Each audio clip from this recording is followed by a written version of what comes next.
A new beginning.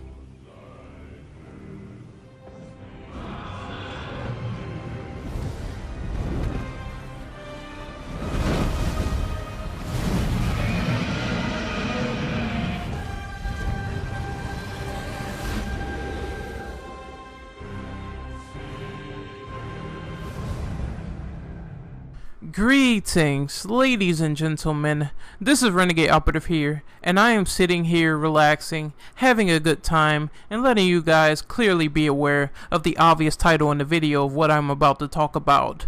You're about to find out what time it is as we take a trip through some mythologies.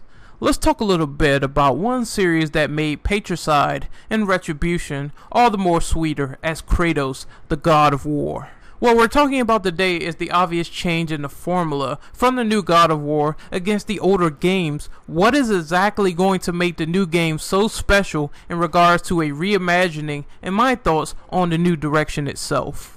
Now, if you go back to the original God of War games, they leave you imbued with this particular bloodlust and fancy combos all about the entire experience. But this new God of War changes a lot of things, and that is quite apparent when you look at the new perspective itself. The camera angle is a lot more closer and intimate, exchanging the panning of the camera from the previous games with a more third-person over-the-shoulder angle, which has a purpose. The developers stated in a recent gameplay walkthrough not too long ago that will be in the description for you guys to check out, that it's about the development of the characters. It's all about new things, new experiences, one-take cinematics, and conversations that are planned to immerse you deeper into the experience with the new take on the environment. Now, one of the main topics of this discussion is, why was God of War changed? The main question you might be asking yourself is, why was God of War changed gameplay wise? Why can't I mash square square triangle? Why can't I embark on this power fantasy of cutting a god's legs off with zero effort? Basically, the answer to this question is very simple: boredom. The tried and true statement of if it ain't broke, don't fix it does ring true with certain situations. However, the God of War games remain barely tarnished, with most of the hate stemming towards God of War Ascension anyway. If it ain't broke, don't fix it can only apply so many times before the car whittles down after so many years of repair and hard work, and now we're just stuck with a more realistic philosophy that nothing lasts forever. You have to reinvent the wheel eventually to make some innovation, which I think was the entire idea behind this to begin with. Now, I know you must be asking me, Renegade, you're a fan of the old school God of War games. I know they are taking some things away out of this game. I know you must miss something. Of course, I miss a lot of things. I miss the fact that T.C. Carson will not be voicing Kratos this time around. I really enjoyed him as Kratos, and I'm not sure about Christopher Judge.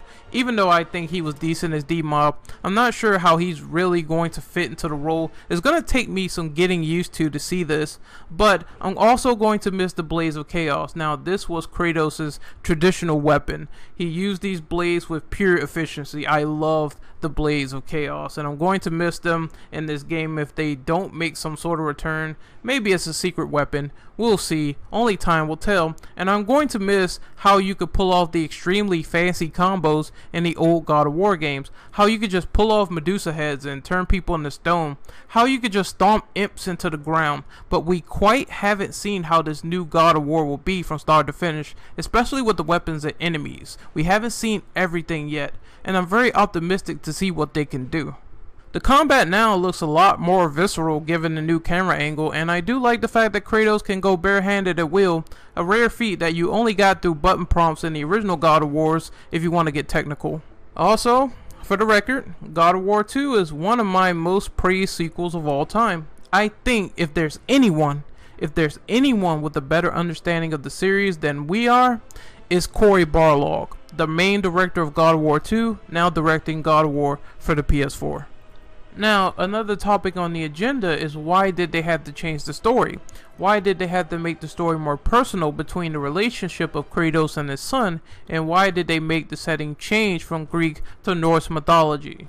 I'm not really sure if the people who are complaining are really getting the idea, but as far as God of War 3 is concerned, Kratos literally stomped everyone into the ground. He stomped the mud hole in his family tree along with himself after his second failed suicide attempt.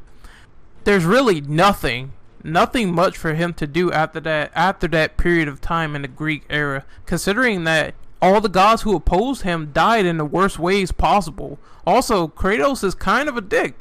This was proven by his constant rage and bloodlust, which made him one-dimensional as the series progressed, and he mostly stayed the same, with some shining rays of light, some shining rays of humanity, but it was few and far between. I also think it makes perfect sense to humanize Kratos this time around because it makes me understand him more as a human being. Let's face it, people. Everyone makes mistakes as human beings. I'm sure we made some positive decisions and we made some negative decisions, but I can see why Kratos took a positive and sees his new son as a main concern. He sees his new son as a point of protection for trying to move forward from his violent tendencies. Now, on to the next topic, which is, will this change benefit the series? Change is inevitable. If you want a good case in point, look no further than Resident Evil 4. Eventually, after so many games within the classic survival horror series, the director himself of the original game said he had to change it to avoid boredom and a repeat of the formula. So, even some games with sequels that stayed within the same vein of gameplay always made sure to either change it or inject something entirely new into the formula to make it different, to inject life into what we already knew about and what we already played.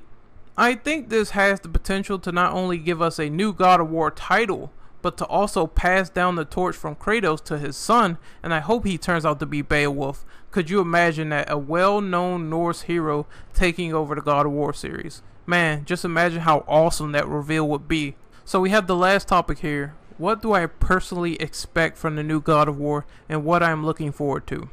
What I personally expect from the new God of War is something that's different but has layers this time around. It has layers as opposed to inhuman violence. What I expect is an adventure, a journey, and an epic that has some God of War roots sprinkled on top of this newer, gorgeous landscape, with the potential of being realized only on the PS4 in this new era. I would personally consider this new God of War a breath of fresh air, and I'm still reserving my love for the previous games that remain untarnished. That's how I feel about this new God of War. It is a new step in a possible right direction, and I am looking forward to playing it whenever it draws near.